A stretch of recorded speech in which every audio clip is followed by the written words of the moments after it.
Hello student, welcome back to Goodwill classes. Class 11th का हम लोग बिजनेस स्टडी कर रहे हैं। अब हम इसमें पढ़ने वाले हैं गवर्नमेंट कंपनी के बारे में। ठीक है स्टूडेंट, तो गवर्नमेंट कंपनी क्या होती है वो आप समझेंगे, क्या उसकी फीचर्स होते हैं, क्या मेरिट्स हैं, क्या डीमेरिट्स हैं, ये सभी चीज़ें आज इस टॉपिक में हम कवर कर लेंगे।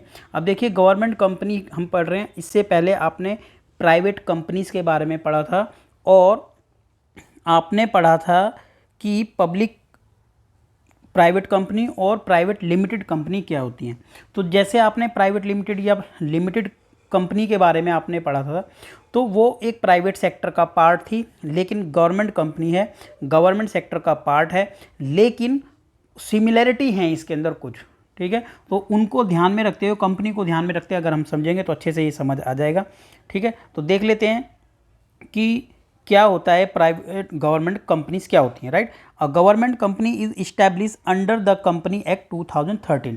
तो 2013 एक्ट तो यहाँ पर रेगुलेट करता ही है। ठीक है, उसके अंदर रजिस्टर्ड होते हैं और वो गवर्न करता है provision of the act. Example अगर आप देखें तो कंपनी से एग्जाम्पल हैं जो गवर्नमेंट की कंपनी है, जिसके अंदर कंपनी के अंदर जो शेयर होल्डिंग रहती है वो गवर्नमेंट की 50% तो रहती है या ज़्यादा रहती है। ठीक है, कम से कम 50% गवर्नमेंट का ही इसके अंदर शेयर रहता है, तो वो गवर्नमेंट कंपनी है। और शेयर इसमें गवर्नमेंट कंपनी का रहेगा 50% या फिर ज़्यादा। ठीक है, 50% या ज़्यादा गवर्नमेंट का रहेगा, चाहे वो स्टेट गवर्नमेंट हो, चाहे वो सेंट्रल गवर्नमेंट, या फिर स्टेट और सेंट्रल गवर्नमेंट का मिलाकर के शेयर 51% या उससे ज़्यादा रहेगा।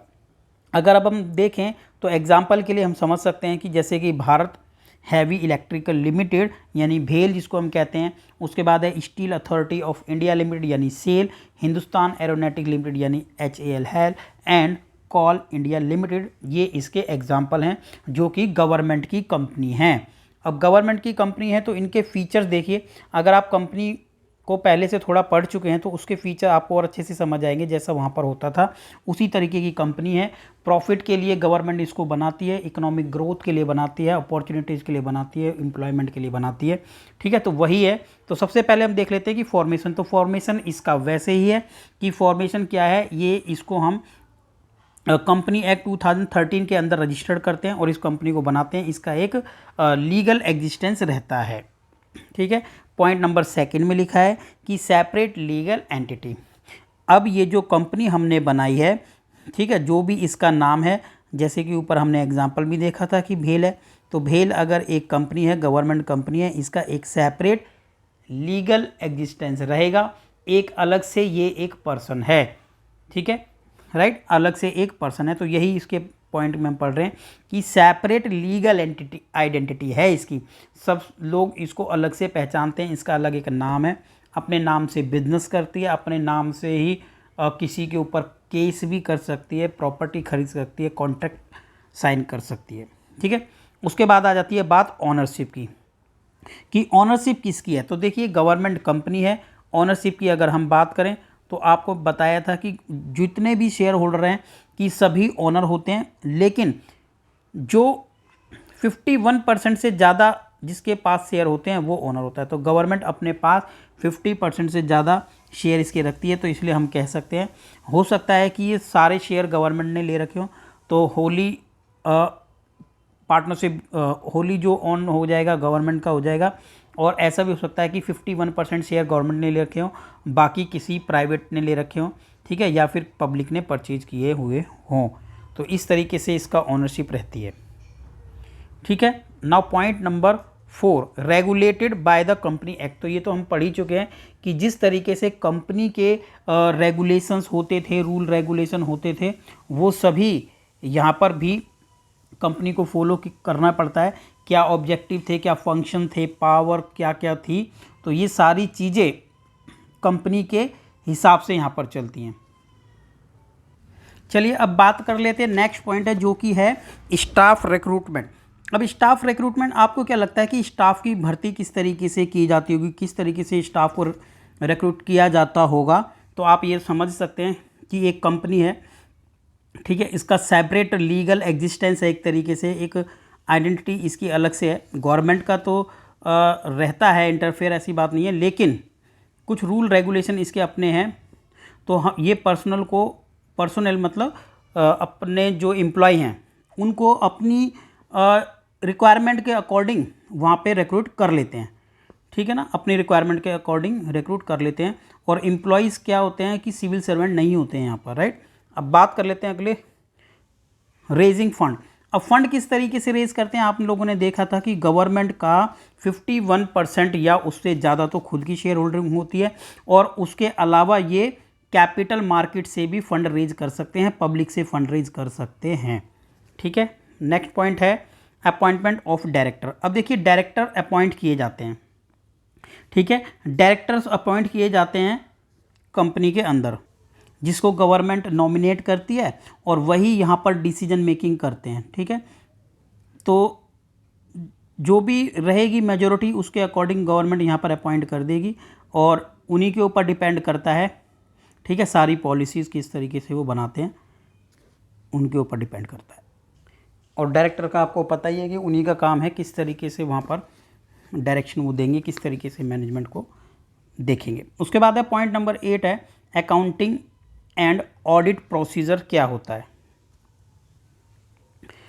अब एक बजटरी इस तरीके से कंट्रोल नहीं होता है एनुअल, कि हम उसका एनुअल बजटरी उसका प्रेजेंट करेंगे या फिर फाइनल करेंगे बजट उसका, ठीक है। लेकिन क्या होता है, फिर भी एनुअल रिपोर्ट इन लोगों को क्या करनी होती है, प्रेजेंट करनी होती है पार्लियामेंट के अंदर या फिर स्टेट का जो भी लेजिस्लेचर होती है वहाँ पर। और अपॉइंट कौन करता है, सेंट्रल गवर्नमेंट का जो भी ऑडिटर रहता है वो वहाँ पर उसको प्रेजेंट करता है। तो ये पॉइंट हमने पढ़ लिए कि अकाउंटिंग या ऑडिट प्रोसीजर क्या होता था। अब हम आ जाते हैं अपने नेक्स्ट पॉइंट पर जो है सूटेबिलिटी, ठीक है। सूटेबिलिटी में हम ये पढ़ेंगे कि कौन कौन से पॉइंट हैं, ठीक है, या फिर कहाँ कहाँ पर सूटेबल रहती हैं ये अपना गवर्नमेंट कंपनी, कहाँ पर सूटेबल रहती है। तो आप समझ सकते हैं कि एक प्राइवेट कंपनी है, एक आपने प्राइवेट लिमिटेड कंपनी देखी थी जो कि एक प्राइवेट सेक्टर का पार्ट थी। अब ये गवर्नमेंट सेक्टर का पार्ट है कि गवर्नमेंट कंपनी है और प्रॉफिट के लिए तो बनाई जाती है। तो गवर्नमेंट कंपनी कहाँ पर जरूरत पड़ती होगी, आप लोगों को ये पता ही है कि जहाँ पर बहुत ज़्यादा फंड की रिक्वायरमेंट रहती है, ठीक है ना, तो वहाँ पर ज़रूरत पड़ती है। कंट्रोल गवर्नमेंट का जहाँ पर रहता है कि बहुत ज़रूरी है, तो वहाँ पर इस तरह की कंपनी की ज़रूरत पड़ती है गवर्नमेंट कंपनी की। तो फर्स्ट नंबर पर लिखा है where the government want to excise control over a private sector company.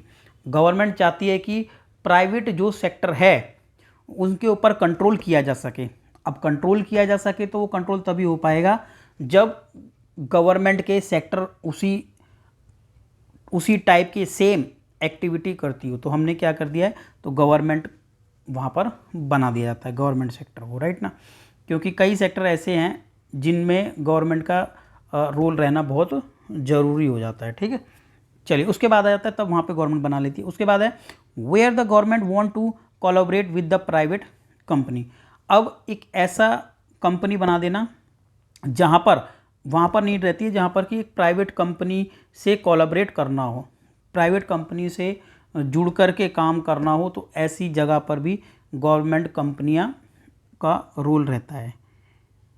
Now point number 3 where the project are big. बहुत बड़े बड़े प्रोजेक्टर हों, ह्यूज रिक्वायरमेंट हो फंडिंग की। अब ज़्यादा रिक्वायरमेंट फंडिंग की है, जल्दी से कोई भी प्राइवेट कंपनी नहीं एंटर कर पाएगी, तो वहाँ पर भी यहाँ पर सूटेबल रहता है कि गवर्नमेंट कंपनी को यहाँ पर फॉर्म्ड किया जाए। तो ये पढ़ रहे थे हम सूटेबिलिटी की क्या कहाँ पर सूटेबल रहती है ये कंपनियाँ। अभी पढ़ लेते हैं मेरिट, ठीक है। मेरिट का मतलब हो गया कि क्या क्या यहाँ पर एडवांटेज हैं, क्या फ़ायदे होते हैं कंपनी के। तो देखिए बहुत आसान तरीके से समझ सकते हैं इसको, इजी फॉर्मेशन होता है हमने देखा, क्योंकि कंपनी एक्ट 2013, ठीक है, यहाँ पर रूल रेगुलेशन वही अप्लाई होते हैं कंपनी एक्ट 2013 को, तो इजी फॉर्मेशन है, ठीक है, गवर्नमेंट कंपनी का। उसके बाद हम पढ़ लेते हैं ऑपरेशनल एटोनॉमी।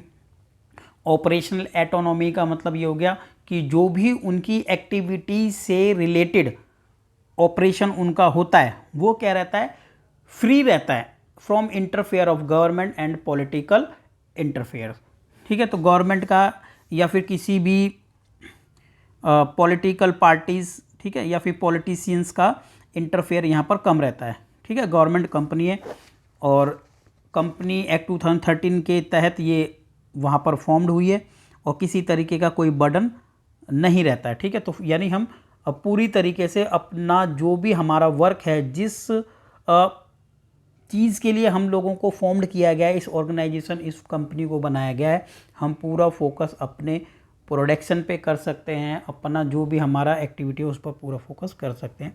इंडिपेंडेंस स्टेटस, अब इंडिपेंडेंस स्टेटस तो इस तरीके से है, हमने देखा था जिस तरीके से कंपनी एक अलग पर्सन होती है, इसी तरीके से यहाँ पर भी कंपनी एक्ट 2013 के तहत इसको क्या मिल गया, एक अलग आइडेंटिटी मिल गई है, इसका एक अलग आइडेंटिटी है, अलग एक पहचान है, ठीक है। तो अपने बिजनेस को कैरी करती है, ठीक है।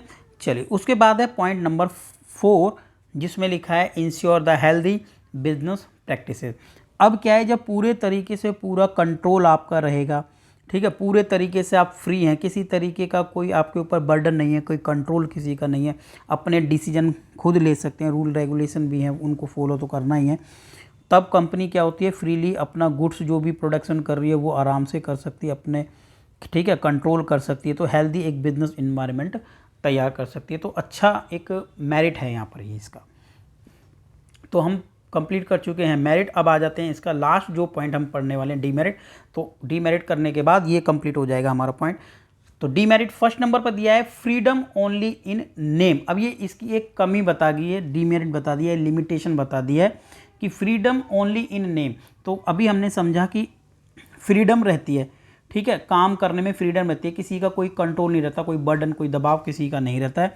लेकिन ये कह रहा है ओनली इन नेम, बिकॉज कई जगह पर क्या होता है कि गवर्नमेंट कंपनी है तो गवर्नमेंट कंपनी है तो गवर्नमेंट का कंट्रोल रहेगी रहेगा। तो बीच बीच में गवर्नमेंट की रूल या पॉलिसीज़, कुछ अफेयर्स हम लोगों को क्या करने पड़ते हैं, फॉलो करने पड़ते हैं। और कंपनी का एक्ट है, पहले से ही वो लगा हुआ है, तो कुछ कंट्रोल ऑलरेडी बना रहता है। मेजॉरिटी में आपने देखा था कि गवर्नमेंट है, अब गवर्नमेंट मेजॉरिटी में है, जो मेजॉरिटी में है तो उसका तो कंट्रोल ऑलरेडी यहाँ पर बना रहेगा। लैक ऑफ अकाउंटेबिलिटी, ठीक है। तो अकाउंटेबिलिटी क्या रहती है, कमी।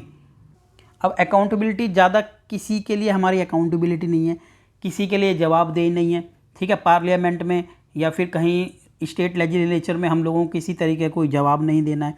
तो कहीं ना कहीं क्या हो जाता है कि कुछ जो रिक्वायरमेंट हैं वो हम, कुछ एक्सपेक्टेशन जो हमारी पब्लिक के लिए हैं वो हम फुलफ़िल नहीं कर पाते हैं।